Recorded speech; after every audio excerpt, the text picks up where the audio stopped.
હરે કૃષ્ણ.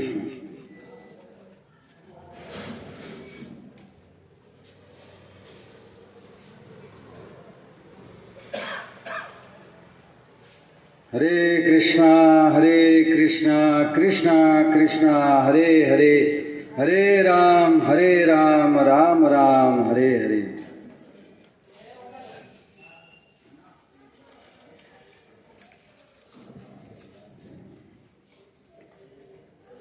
તો અહીંયા આપણે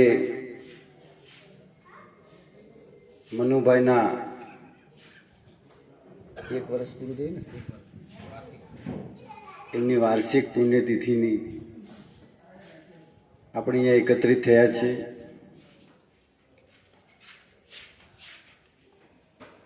શરીર એવું કદાવર, જ્યારે મને સમાચાર મળ્યા કે ગયા વર્ષે કે એના થોડા 1 મહિના પહેલા જ મંદિરે આવ્યા હતા, પછી સમાચાર મળ્યા કે આવું થયું છે. હા, એટલે ઘડી તો મને વિશ્વાસ જ ન થયો કે કેવી રીતે આટલું કદાવર મજબૂત શરીર, પણ કહે છે ને કે જમની સામે, મૃત્યુની સામે કોઈ નથી લડી શકતું. માણસ બીજાની સામે જીતી જાય, ચીટિંગ કરે, ગમે તે કરે, પડાવી લે, પરંતુ મૃત્યુની સામે કોઈ ચીટિંગ નથી ચાલતી. ત્યાં તો દરેકને હાર માનવી પડે છે અને સ્વીકારવું પડે છે. પરંતુ ધન્ય એ છે જીવાત્મા કે જેની પાછળ આટલું સુંદર સત્કાર્ય થાય છે. કઈક એવા પુણ્ય એમના ઉદય થયા છે કે જેમની પાછળ આજે ભગવત કથા થઈ રહી છે. સંસારમાં ઘણા લોકો કહે છે કે ભાઈ ભગવત કથા કરવાથી કે રામ કથા કરાવવાથી થોડી કઈ એમને સદગતિ મળતી છે. આપણા સમાજના લોકો ઘણા છે એમને કહે છે, પરંતુ ભાગવતના મહાત્મ્યની અંદર,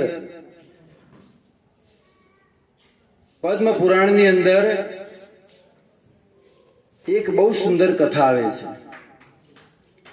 ભાગવતના મહાત્મ્ય વિશે, કે કોઈ વ્યક્તિ જીવિત હોય, કોઈ વ્યક્તિ જીવિત હોય એ કથાનું શ્રવણ કરે અને એનો ઉદ્ધાર થાય એ તો શક્ય છે. પરંતુ કોઈનું મૃત્યુ થયું હોય અને એ જીવાત્માને પ્રેત યોનિ પ્રાપ્ત થઈ હોય, અને પ્રેત યોનિ પ્રાપ્ત થયા બાદ જો એની પાછળ ભાગવત કથાનું આયોજન કરવામાં આવે ને તો એ પ્રેતનો પણ ઉદ્ધાર થઈ જાય છે. ભાગવતના મહાત્મ્યની અંદર આવે છે. બહુ સુંદર કથા છે. એક નદીના કિનારે આત્મદેવ નામના બ્રાહ્મણ નિરાશ થઈ અને એ નદીના કિનારે બેઠેલા, તો ત્યાં અચાનક એ નદીમાંથી સ્નાન કરી એક તેજસ્વી પુરુષ, જે મહાપુરુષ હતા, સંન્યાસી હતા, એ એમની સામે આવીને ઉભા રહ્યા. કોની સામે? આત્મદેવ બ્રાહ્મણની સામે આવીને. અને સંન્યાસીએ પૂછ્યું કે ભૂદેવ, હે બ્રાહ્મણ દેવતા, તમે કેમ આમ ચિંતિત છો? બ્રાહ્મણ કોઈ દિવસ ચિંતિત કે હોય જ નહીં. તમે કેમ આમ, તમારો ચહેરો જે છે દુઃખમય લાગે છે, કઈ વાતની તમને ચિંતા છે? ત્યારે આત્મદેવ બ્રાહ્મણ હાથ જોડીને કહે છે કે એ તેજસ્વી સંન્યાસીને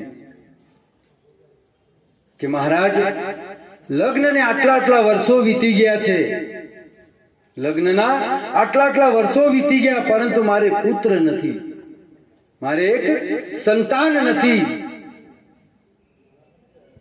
અને મારે સંતાન નથી એટલે મારે વાંજ્યાના મેણા સહન કરવા પડે છે. જ્યારે હું ઘરેથી બહાર નીકળું છું ને ત્યારે સમાજના લોકો મારા શુકન નથી લેતા. અરે મહારાજ, વધારે શું કહું, મારા ઘર આંગણે જે ગાય ઊભી છે ને એ ગાય પણ વાસરડાને જન્મ નથી આપતી. એટલો ભાગ્યો છું, એટલા માટે આ નદીમાં આવી મારે આત્મહત્યા કરવી છે, એટલા માટે હું નદી કિનારે આવ્યો છું. મને મરવા દો, મારે હવે જીવિત રહેવું નથી. શું કરું આવું જીવન લઈને?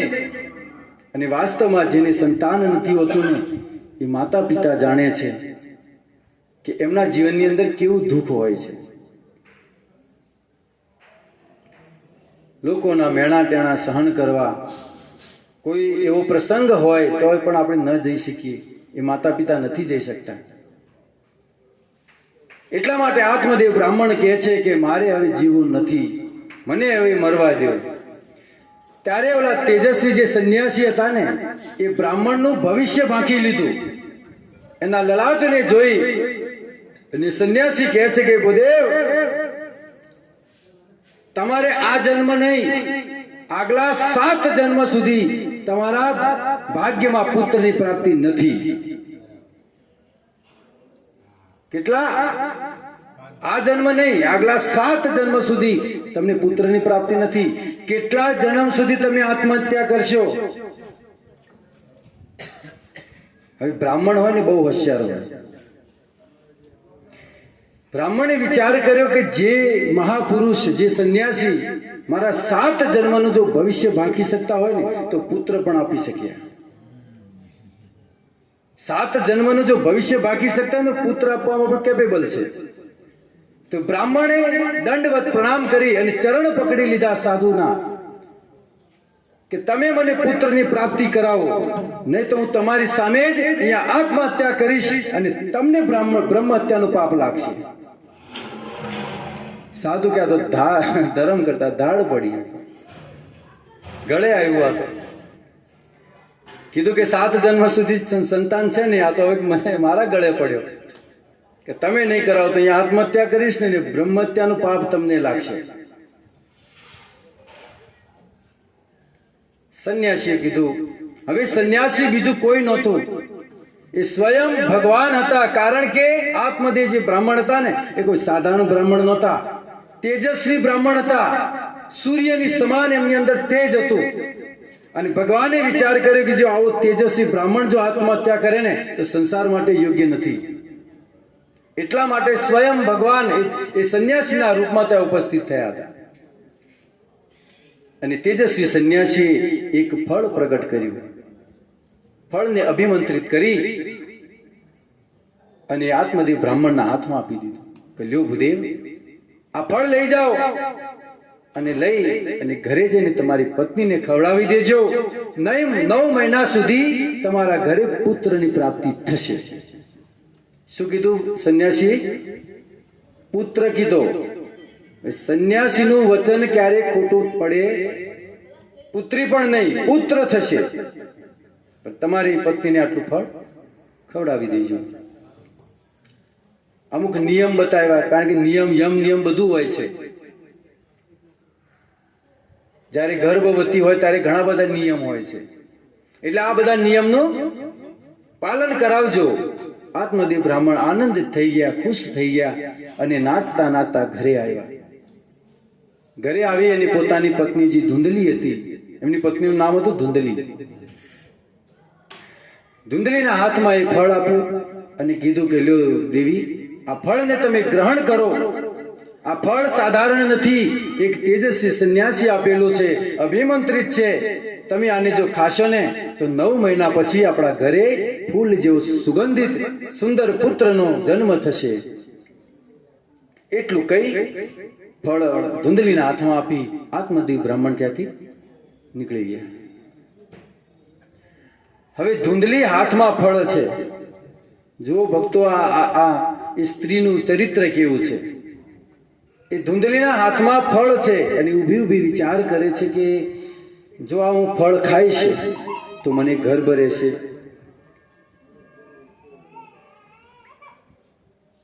મને ગર્ભ રહેશે અને ગર્ભ ધીરે ધીરે મોટો થશે, એમ મારું પેટ મોટું થશે, મારી સુંદરતા ગવાશે. 9 મહિના સુધી મારે કષ્ટ સહન કરવું પડશે. 9 મહિના સુધી મારે આ દુઃખ સહન કરવું પડશે. અને બીજું કે જ્યારે પ્રસવની વેદના હોય છે ને, એ પ્રસવની વેદના મારે સહન નથી કરવી. કેટલી અભાગણી છે આ સ્ત્રી. હાથમાં ફળ છે ભક્તો, હાથમાં ફળ છે. એ જો ગ્રહણ કરે તો ગર્ભ રહે, પરંતુ કે છે ને કોઈને મળે ને તો એને વાપરતા ન આવડે. ઘણું બધું ધન સંપત્તિ મળી હોય પણ ક્યાં વાપરવું એની ભાન હોય નહીં. કુમાર્ગે વપરાતું હોય છે ધન. ધૂંધલી ઉભી ઉભી વિચાર કરે છે કે મારે આ ફળ નથી ખાવું. અને હવે જે વ્યક્તિ જેવા વિચાર કરે ને એવું એને મિત્ર પણ એવું મળી જાય. તો એની બેનપણી હોય કે એની બેન હોય, એના ઘરે આવી અચાનક અને આવીને જોયું કે આ વિચારમાં પડેલી છે. તો એની બેનને પૂછ્યું કે બેન તું કેમ આટલી બધી ગંભીર થઈ ગઈ છે? કેમ ચિંતિત છે તું? શું વિચાર કરે છે તું? કે બેન શું વાત કરું કે આ તારા જીજાજી જે છે ને એ ફળ આપીને ગયા છે, અભિમંત્રિત ફળ છે. જો એને ખાઈશ તો મને ગર્ભ રહેશે, પણ મારે આ બધી વેદનાઓ મારે સહન કરવી નથી. મને તો એમ લાગે છે કે આ સંસારમાં બે સ્ત્રીઓ સુખી છે. એક તો જેને સંતાન નથી એ, અને એક જેને લગ્ન જ નથી કર્યા એ. આ બે સ્ત્રીઓ સુખી છે સંસારમાં. મને એવું લાગે છે. કોણ કે છે? ધૂંધલી કે છે કે બે સ્ત્રીઓ સંસારમાં સુખી છે, બીજું કોઈ નહીં. તો હવે એની બેને કીધું કે એમાં ચિંતા શું કરે છે? કે કેમ? કે તારે આ ફળ નથી ખાવું? કે ના નથી ખાવું. તો એક કામ કર, મને ગર્ભ રહેલો છે, મારા પેટમાં સંતાન છે, અને જ્યારે 9 મહિના થશે એટલે એ સંતાનને આવી અને તને આપી દઈશ. અચ્છા, એ તો તું બરાબર વાત તું બરાબર કરે છે, પણ હવે ગર્ભ રહ્યો હોય તો સાથે સાથે શરીર પણ વધે, તો એનું હું શું કરું? એ તો સંસારને બતાવું કે નહીં? મારા પતિને બતાવું કે નહીં? તો એ ધૂંધલીની બેનપણી કહે છે કે એક કામ કર, ધીરે ધીરે તું કપડાં બાંધજે, ઓશીકું બાંધી દેજે, આ નાટક શરૂ કર તું, અને જ્યારે મારે પુત્રનો જન્મ થશે ત્યારે આવી અને તને આપી જઈશ. તો ધૂંધલી કે આ ફળનું શું કરું? તારા આંગણે જે ગાય બાંધેલી છે ને એને ખવડાવી દે. એટલું કહી અને ધૂંધલીની જે બેનપણી હતી ત્યાંથી નીકળી ગઈ, અને આ ધૂંધલી એ ફળ લઈ જઈ ગાયને ખવડાવી દીધું. અભિમંત્રિત ફળ છે ભક્તો. ધીરે ધીરે સમય વીતતો ગયો અને એની બેનપણીને ત્યાં પુત્રનો જન્મ થયો. એની બેનપણી એ પુત્રને લઈ અને એની આ ધૂંધલી પાસે આવી અને કીધું, લે બેન, આ પુત્ર મને પુત્ર થયો છે, લે તું, અને એના બદલામાં મને ધન આપ, કારણ કે હું ગરીબ છું, મારી પાસે ધન છે નહીં, અને તમારી પાસે ઘણું બધું ધન છે, બદલામાં તું મને ધન આપ. તે ઓલી ધૂંધલીએ ઘણું બધું ધન એની બેનપણીને આપી દીધું. હવે ગામમાં ખબર પડી, સમાચાર મોકલાવ્યા ધૂંધલીએ કે જઈને આત્મદેવને કહો કે તમારા ઘરે પુત્રનો જન્મ થયો છે. કોઈએ જઈને આત્મદેવને કીધું કે આત્મદેવ, તમારા ઘરે પુત્રનો જન્મ થયો છે.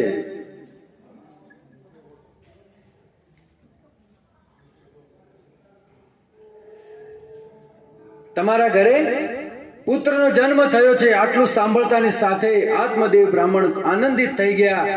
નાચતા નાચતા કીર્તન કરતા કરતા ઘરે આવ્યા, અને ઘરે આવી અને સસ્તી વાચન કરાવ્યા. ઘણું બધું દાન કર્યું, બ્રાહ્મણોને ગાયોનું દાન કર્યું. અને ત્યાં બીજા સમાચાર મળ્યા. એમના ઘરના આંગણે જે ગાય બાંધેલી હતી ને એને ફળ ખાધેલું હતું, અભિમંત્રિત ફળ હતું. એ તો નિષ્ફળ જાય નહીં, કારણ કે સાધુના આશીર્વાદ હતા. તો એ ગાયને પણ પુત્ર થયો. એ ગાયને પણ મનુષ્ય દેહ વાળો પુત્રનો જન્મ થયો. ફરક એટલો હતો કે એ ગાયના ગર્ભેથી જન્મ લીધેલો હતો, એટલે એના કાન જે હતા એ ગાય જેવા થયા, બાકી બધું શરીર મનુષ્ય જેવું, ખાલી કાન એના ગાય જેવા હતા. એટલે એનું નામ રાખવામાં આવ્યું ગોકર્ણ. અને જ્યારે ગાયને આ પુત્રનો જન્મ આપ્યો ત્યારે આ આત્મદેવ તો આનંદિત થઈ ગયા કે મારી પર ભગવાનની એટલી બધી કૃપા થઈ કે એક પુત્ર પણ નતો થતો, પરંતુ આજે તો ગાયે પણ પુત્રને જન્મ આપ્યો છે. ભગવાનની મારી પર વિશેષ કૃપા થઈ છે. આનંદિત થઈ ગયા. તો ગાયના ગર્ભેથી જે પુત્રનો જન્મ થયો હતો એનું નામ રાખવામાં આવ્યું ગોકર્ણ. અને જે ધુંધલીને એની બેનપણી આપી ગઈ, એ ધુંધલીએ કીધું કે હું મારા નામથી મારા પુત્રનું નામ રાખીશ. તો એને નામ રાખ્યું ધુંધુકારી. ગાયના ગોકર્ણ, ધુંધલીના ધુંધુકારી. બંને બાળકો ધીરે ધીરે મોટા થઈ રહ્યા છે. હવે શાસ્ત્ર કહે છે કે જે ગોકર્ણ હતા ને એ મહાજ્ઞાની થયા. ગોકર્ણજી મહાજ્ઞાની થયા ને ધુંધુકારી ખલનાયક થયો. લૂંટફાટ કરવાનું, ચોરી કરવાની, દારૂ પીવાનું, પર સ્ત્રી ગમન કરવાનું. મોટા થયા એટલે કારણ કે સંસ્કાર કોના હતા? બહારથી આવેલા હતા. એટલે એ મહાખલ થયો, પાપી થયો. અને ગોકર્ણજી મહાભાગવત થયા, મહાન ભક્ત થયા ગોકર્ણજી. ધુંધુકારી એનું કાર્ય એવું હતું કે સંસારમાં જે પણ એને લાગે ને કે આ વસ્તુ મને ગમે છે, એટલે ગમે તે કરીને એને પડાવી લેવી. પછી એના માટે એને ખૂન કરવું પડે કે ગમે તે કરે. નાના નાના છોકરાઓ રમતા હોય ને રસ્તામાં તો એને ઉપાડીને કૂવામાં ફેંકી દે. એવા ખરાબ કૃત્ય કરવા લાગ્યા ધુંધુકારી. અને આવું ખરાબ કૃત્ય જોઈ અને જે ગોકર્ણજી હતા એ યાત્રા કરવા માટે ઘરેથી નીકળી ગયા.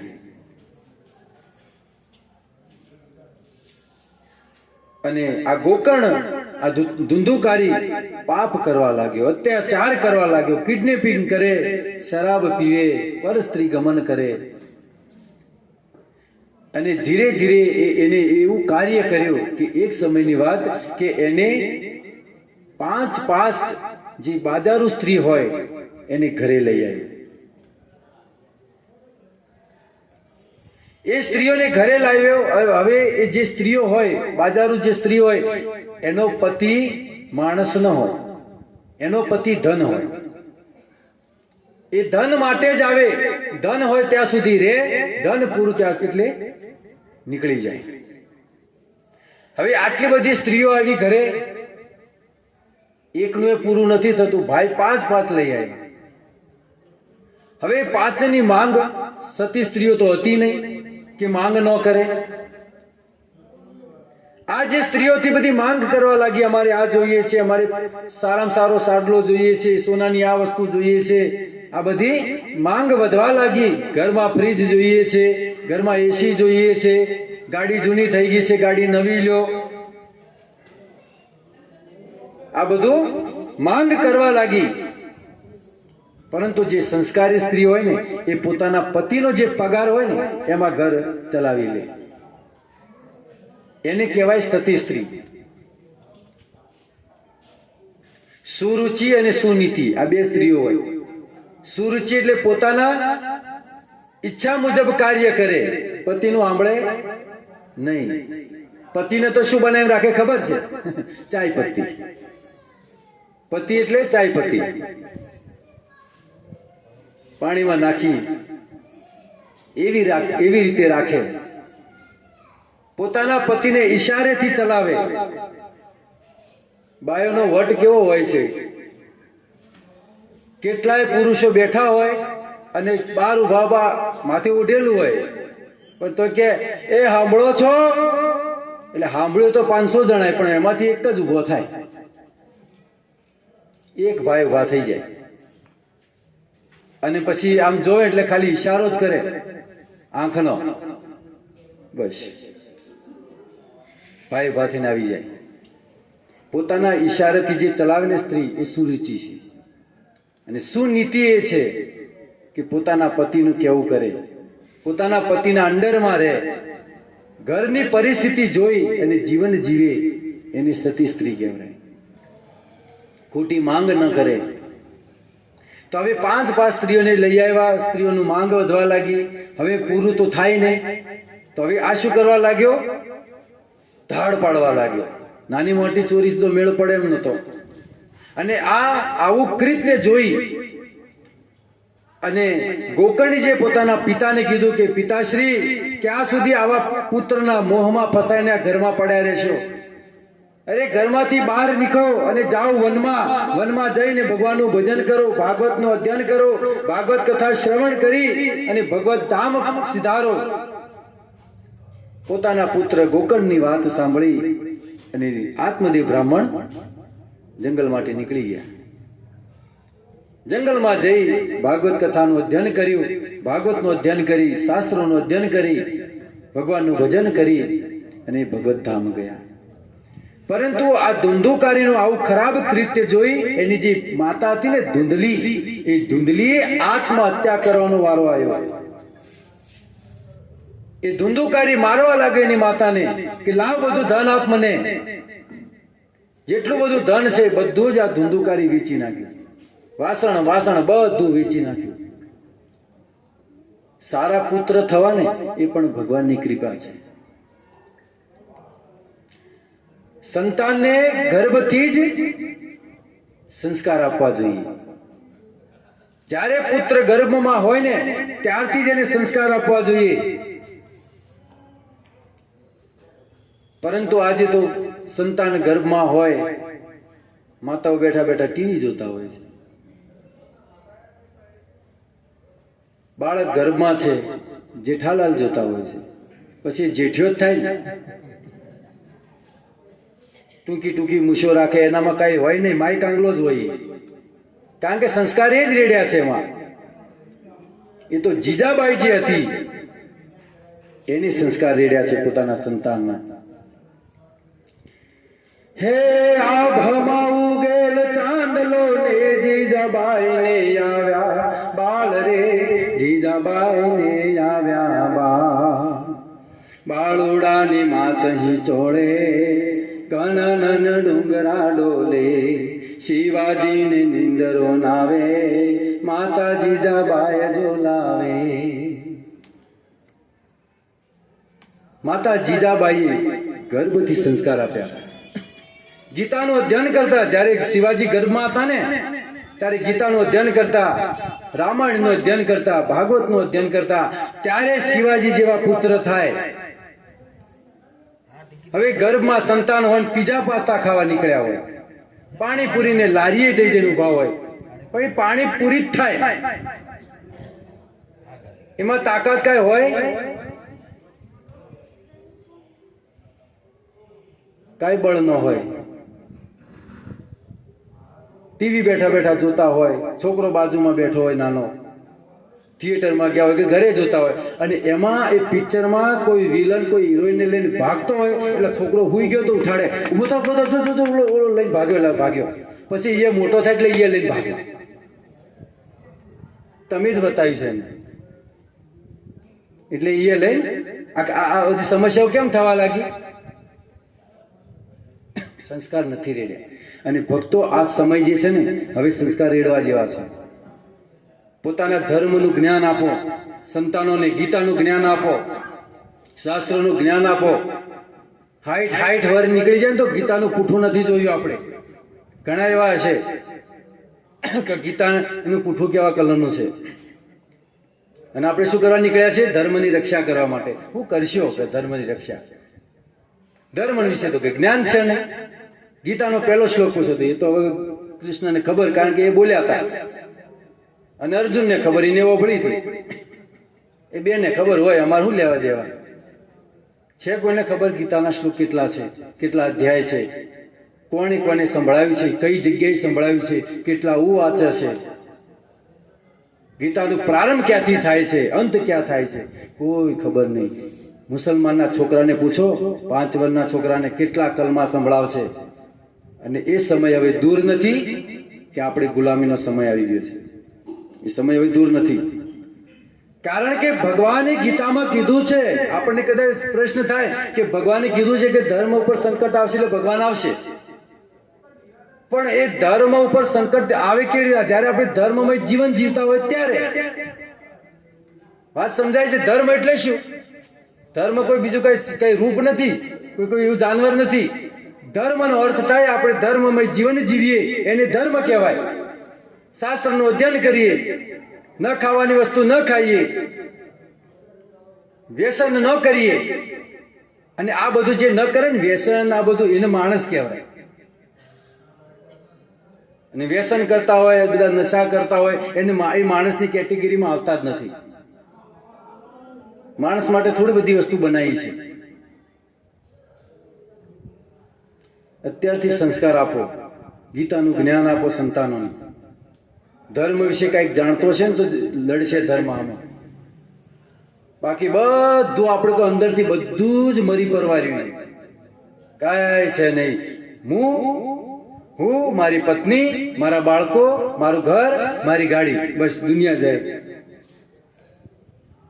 આ જ જીવન છે ને આજના આપણા હિન્દુ સમાજનો. બીજા માણસોની વાત નથી કરતો. બીજા કોઈ ધર્મમાં આવું છે નહીં. બધા પોતાના ધર્મ વિશે જાગૃત છે. અને આપણે તો આવું કાર્ય થતું હોય ને, આવું કાર્ય થતું હોય તો લોકો મોબાઈલ લઈને બેઠા હોય. એ તો બોલે રાખશે, કલાક બોલશે, આપણે આ કીધું છે આમંત્રણ એટલે આવવું પડે તો જઈએ, ને કે આપણે ના આવે. એટલા માટે ઘણા તો આયા હોય. જીવનનું સત્ય છે સાહેબ, સહન કરવું, સ્વીકારવું પડશે. હે ને? ઘણા તો એમાં આવ્યા છે વ્યવહાર હાથવવા. કથાના પ્રેમથી હૃદય પર હાથ મૂકીને કહો કે આ કથા થવાની છે, એ કથા સાંભળવા માટે આપણે આવ્યા છે. કેટલા માણસો છે? હૃદય પર હાથ મૂકીને કહો.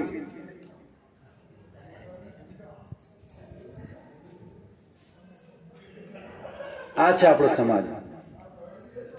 આપણું સમાજનું બસ હવે થોડો સમય છે.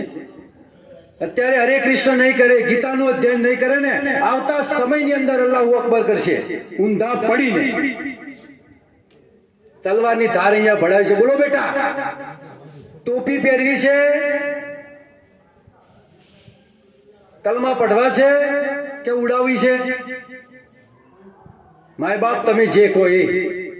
અને મસ્જિદોમાં જઈ ઊંધા પડી નમાઝો પડશે 5 વખત, એક વખત નહીં. અને એમાં આપણને તો 10 વખત પડાવશે, કારણ કે વેર છે, ખાર કાઢશે ને. જોયું ને આ બધું પિક્ચર બધું કેવી રીતે બન્યું છે. બધું કેટલા લોકોને કાપીને ફેંકી દીધા કાશ્મીરમાં. અત્યારે હિંમતનગરમાં સમાચારમાં વાંચ્યું છે, રામની રેલી નીકળી ને શોભાયાત્રા, તો પથ્થરમારો કર્યો છે. આવી ગયો હવે બાજુમાં, અને 5 વર્ષ સુધી અહીંયા તમે આઝાદથી નહીં જીવી શકો.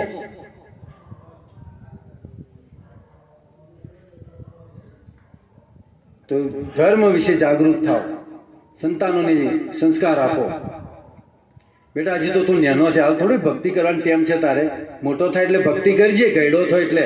તો જે ગયડા થાય છે એટલી ભક્તિ કરે છે. એને એમ પૂછો કે કેટલી ભક્તિ કરો બાપા તમે? હવે બેટા લકડી આવી હાથમાં. હવે માળા પકડાતી મણકોમાં છૂટી જાય છે. તો તમે તમારા છોકરાને મૂર્ખ બનાવો છો ને બેટા. તમારા છોકરાને કે તું બેટા ગયડો થાય એટલે ભજન કરજે, મૂર્ખ જ બનાવો છો ને. પણ પ્રહલાદ મહારાજ કહે છે, કુમાર આચરિત પ્રાજ્ઞો ધર્માન ભાગવત નિહ. કુમાર અવસ્થાથી 4 વર્ષની ઉંમરથી ભક્તિ કરવી જોઈએ, સંતાનોને આપી દેવી જોઈએ. પણ આપણે જ કરતા નહીં તો શું કરે? તો ધુંધુકારી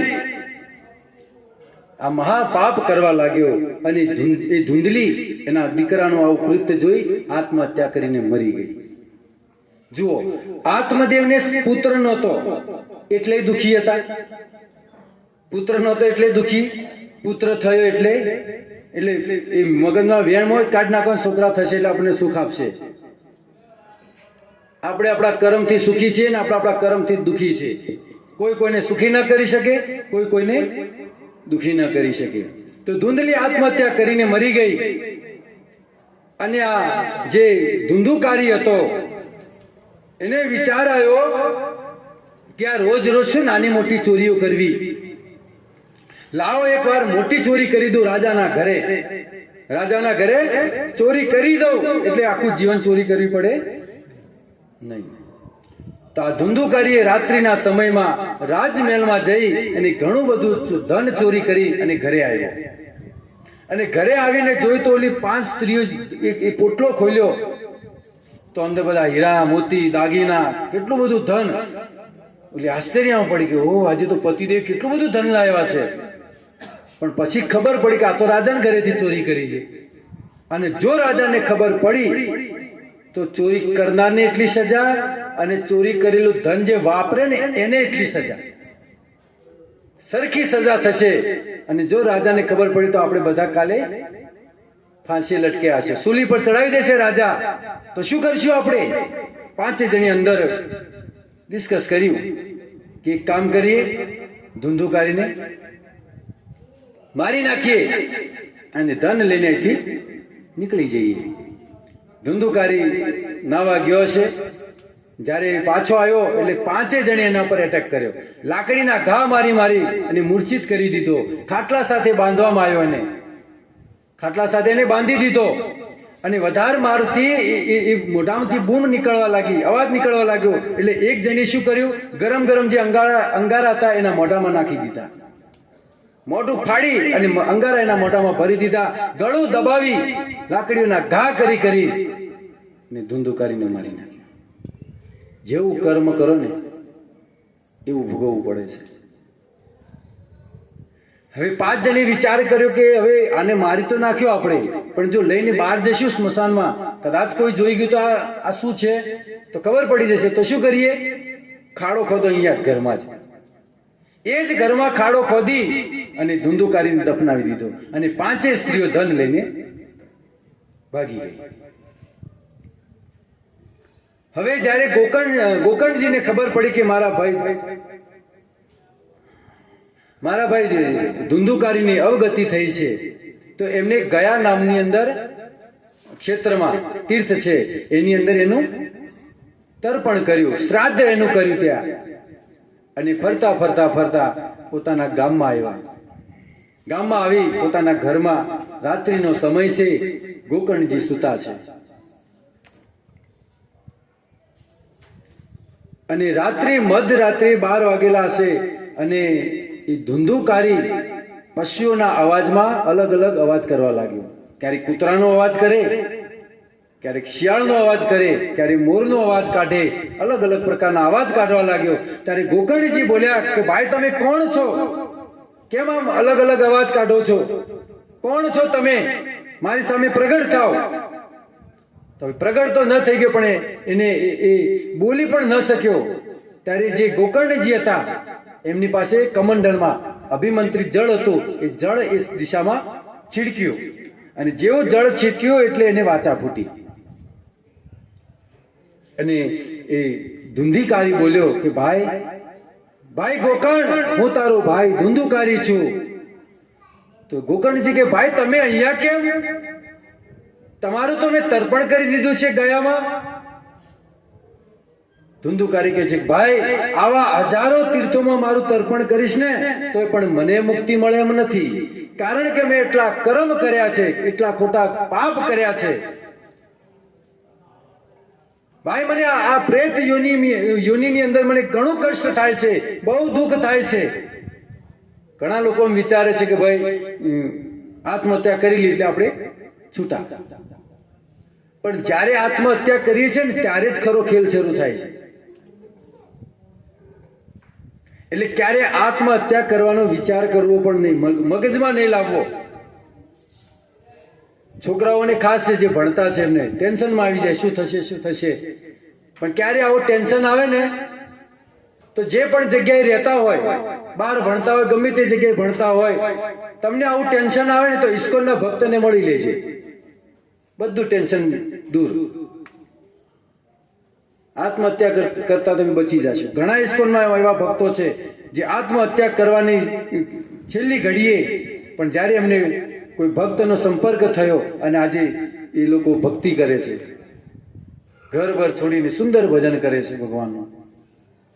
તો આ ધુંધુકારી કહે છે કે ભાઈ મને મુક્તિ નથી, મને બહુ દુઃખ થાય છે, મને મુક્ત કર તું. તો ગોકર્ણજીએ કીધું કે ભાઈ અત્યારે તમે જાઓ, સવારે હું બ્રાહ્મણોને પૂછીશ કે આની શું વિધિ છે. તો સવાર થઈ ગોકર્ણજી ગામના જે બ્રાહ્મણો તેમને બોલાવ્યા અને એમને પૂછ્યું કે મારા ભાઈની પ્રેત યોનિને પ્રાપ્ત થઈ છે, એના ઉદ્ધારને કોઈ ઉપાય ખરો? તો બધા બ્રાહ્મણોએ પોથી પતરા ખોલીને જોઈ લીધું, પણ આનો કોઈ ઉપાય મળ્યો નહીં. કે આનો કોઈ ઉપાય અમારી પાસે નથી. તો શું કરું? તો તમે એક કામ કરો, તમે સૂર્યદેવને પૂછો. બધા બ્રાહ્મણોએ ગોકર્ણજીને કીધું કે તમે સૂર્યદેવને પૂછો, આનો ઉપાય તમને સૂર્યદેવ બતાવશે. કારણ કે આ સંસારમાં ભગવાન શ્રી કૃષ્ણએ સૌથી પહેલા કોઈને જ્ઞાન આપ્યું હોય તો સૂર્યદેવને આપ્યું છે. આજથી કરોડો વર્ષ પહેલા ઇમમ વિમસ્વને યોગમ પ્રોક્તવાન હમમ વ્યયમ, ભગવાન શ્રી કૃષ્ણએ સૂર્યદેવને જ્ઞાન આપ્યું છે. તો સૂર્યદેવને તમે પૂછો, આનો ઉપાય એ કહી શકશે, અમારી પાસે નથી. તો ગોકર્ણજીએ પોતાના તપસ્યાના બળથી એ સૂર્યની ગતિને ઊભી રાખી અને સૂર્યદેવને પ્રણામ કરીને પૂછ્યું કે સૂર્યદેવ, આવી ઘટના થઈ છે, કોઈ ઉપાય બતાવો. ત્યારે સૂર્યદેવ કહે છે કે કોઈ પણ તીર્થમાંનું તર્પણ કરવાથી આને મુક્તિ મળે છે નહીં. તો શું કરો? એક કામ કરો, ભાગવત કથાનું આયોજન કરો. 7 દિવસ સુધી ભાગવત કથાનું આયોજન કરો અને 7 દિવસ એ કથા શ્રવણ કરશે.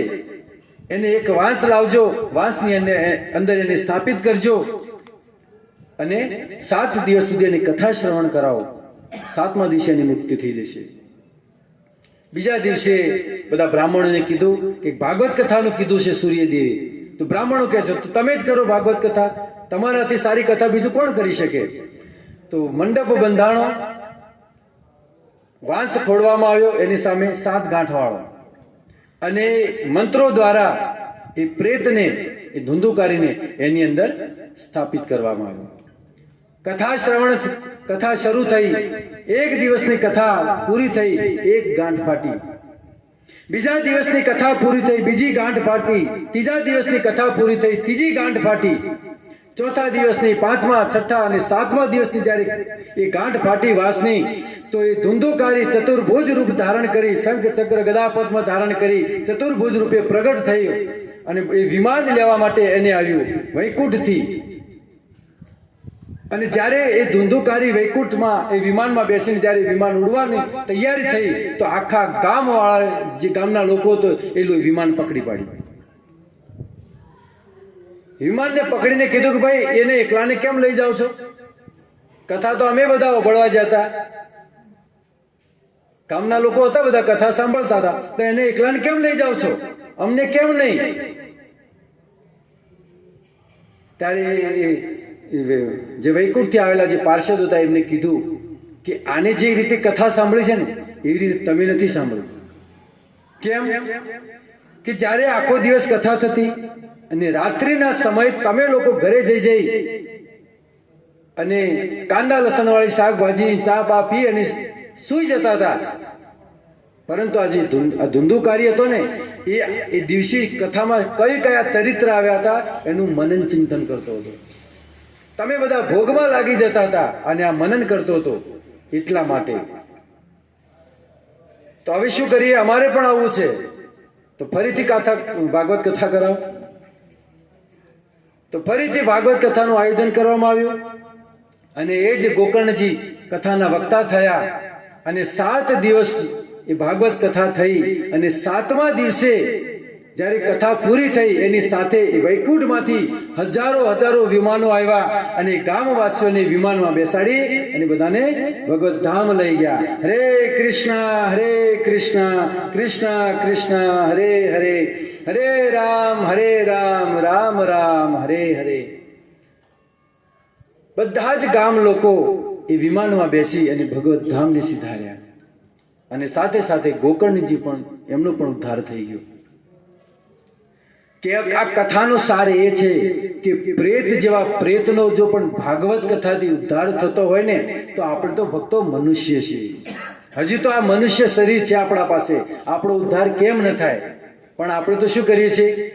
ઘણીએ કથાઓ હોભળી અને નહીં કહેતા, ઘણીએ કથાઓ હોભળી નોખી, કથાઓ હોભળી નોખી, અંદર ઉતારી નહીં, નાખી દીધી બધી કથાઓ.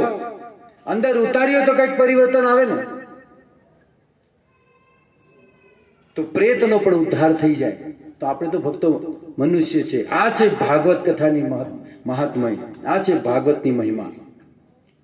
તો એમનું સૌભાગ્ય છે કે એમની પાછળ આ સુંદર ભાગવત કથા આયોજન થયું અને નિશ્ચિત રૂપે એમને કદાચ પોતાના કર્મથી, આમાં તો જો જાણે અજાણે બધાથી પાપ થાય છે ભક્તો, બધાથી થાય છે, અને પાપ અને પુણ્યની બંને સજા ભોગવવી પડે છે.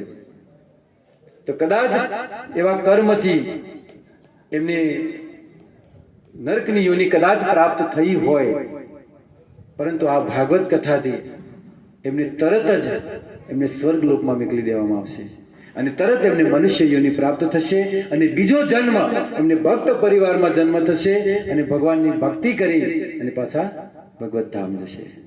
તો અહીંયા હું મારી વાણીને વિરામ આપું છું.